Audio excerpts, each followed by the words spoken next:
حي على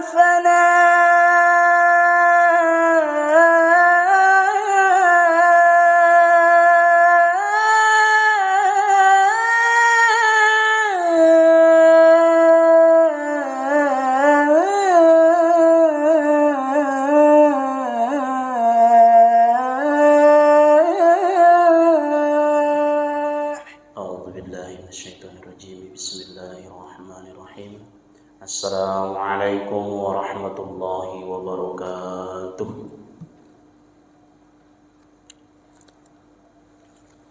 الحمد لله رب العالمين وبه نستعين على أمور الدنيا والدين وحده والصلاة والسلام على رسول الله أجمعين. أشهد أن لا إله إلا الله وأشهد أن محمد عبده ورسوله. اللهم صل على سيدنا ونبينا ومولانا محمد. قال الله تعالى في القرآن الكريم أعوذ بالله من الشيطان الرجيم يا أيها الذين آمنوا اتقوا الله حق تقاته ولا تموتن إلا وأنتم مسلمون. Para bapak, para ibu hadirin yang semoga dirahmati oleh Allah Subhanahu wa taala. Kita lanjutkan pembahasan kita yang berkaitan dengan uzur-uzur syar'i yang menyebabkan seseorang boleh untuk tidak berpuasa. Kita sebutkan kembali yang pertama haid dan nifas, sudah kita bahas pada pertemuan yang lewat. Yang kedua adalah musafir. Yang ketiga sakit yang bisa sembuh.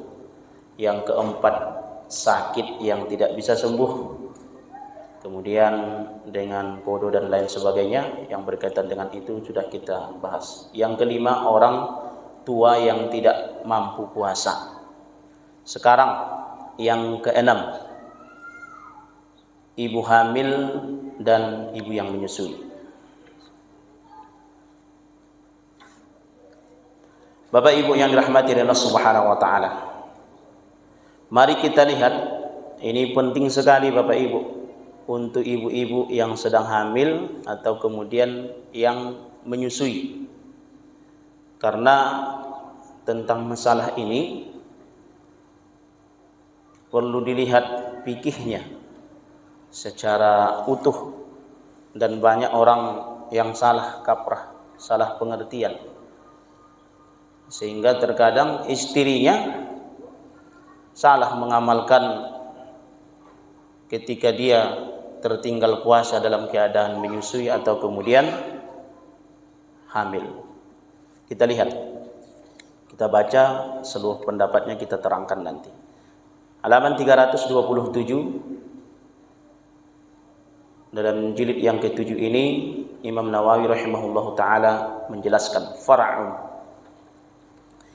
fi madzahibil ulama fil hamili wal murdi'i idza khafata fa aftarta.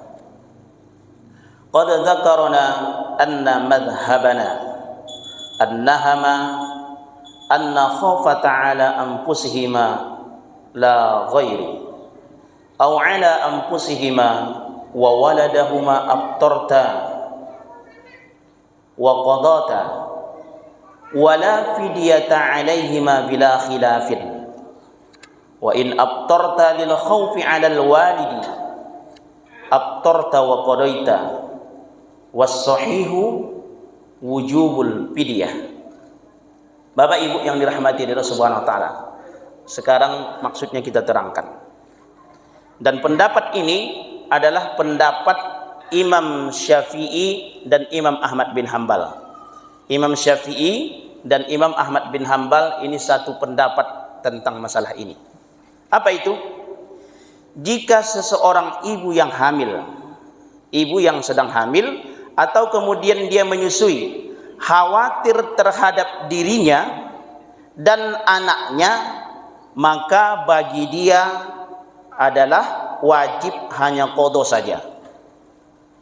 Kita ulangi, jika seseorang ibu yang sedang hamil atau menyusui, dia kemudian tidak puasa karena khawatir terhadap dirinya atau khawatir terhadap dirinya dan anaknya, maka kemudian dia hanya wajib mengqadha saja. Saya kira paham ya Pak ya. Saya ulangi sekali lagi. Jika seorang ibu yang sedang hamil menyusui khawatir dia terhadap dirinya atau terhadap dirinya dan anaknya sehingga kemudian dia tidak berpuasa, maka satu yang wajib bagi dia. Apa itu? Qadha saja. Kemudian jika seorang ibu yang kemudian hamil atau menyusui, maka dia khawatir terhadap anaknya saja. Dia mampu puasa ini. Saya rasanya kuat lah kalau puasa. Tapi saya khawatir terhadap anak saya yang di dalam kandungan. Atau saya khawatir terhadap anak saya yang sedang saya susui. Maka kemudian dua kewajiban bagi dia. Yang pertama qadha, yang kedua fidyah. Jelas itu ya Pak ya. Seorang ibu, dia khawatir terhadap anaknya saja dan dia yakin mampu untuk puasa, maka qadha dan fidyah. Ini pendapat siapa? Pendapat Imam Syafi'i dan Imam Ahmad bin Hambal, sama mereka. Jadi persamaan Imam Syafi'i dan Imam Ahmad bin Hambal itu sebenarnya banyak, perbedaannya itu sedikit saja. Cuman terkadang yang dinampakkan perbedaannya, persamaannya banyak. Orang Imam Syafi'i guru Imam Ahmad bin Hambal kok. Kemudian pendapat berikutnya Imam Abu Hanifah.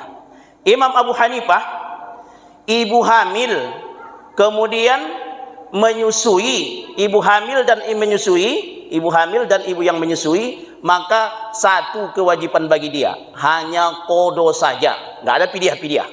Itu pula Imam Abu Hanifah itu. Dalilnya panjang itu, nanti penjelasannya panjang, hanya kesimpulan yang dibuat oleh para ulama. Karena kalau Imam Abu Hanifah ini lebih kurang seperti tarjih Muhammadiyah. Ulamanya yang kemudian menyimpulkan pendapat dia, Abu Yusuf, kemudian Muhammad Hasan Asy-Syaibani dan ulama-ulama lainnya. Jadi pendapat Imam Abu Hanifah itu mereka kumpulkan, mereka ambil mana yang kemudian bahkan mereka koreksi sendiri pendapat Imam Abu Hanifah itu. Nggak tok seperti itu. Maka itu Imam Abu Hanifah, dia agak berbeda, tapi mazhabnya memang dipakai di seluruh dunia. Kemudian jadi kalau Hanafi hanya ibu hamil dan ibu menyusui hanya qadha saja, nggak ada fidyah bagi dia. Kemudian yang keempat Maliki. Imam Malik, ibu hamil, ibu yang sedang hamil, dia hanya qadha saja. Sedangkan ibu yang menyusui qadha plus fidyah. Ini jadi bagaimana? Biar lebih jelasnya, maka kemudian Bapak Ibu, ini kita harus tahu tentang istri kita mana, karena begini, ada terkadang dia membayar fidyah, ini salah besar sekali. Dan ibu-ibu itu dia mengambil membayar fidyah. Padahal terkadang dia mampu puasa, karena kemudian dia khawatir kepada anaknya, atau kemudian sebaliknya, dibayarnya hanya fidyah. Enggak boleh, enggak ada pendapat ulama seperti itu, membayar fidyah saja, enggak ada.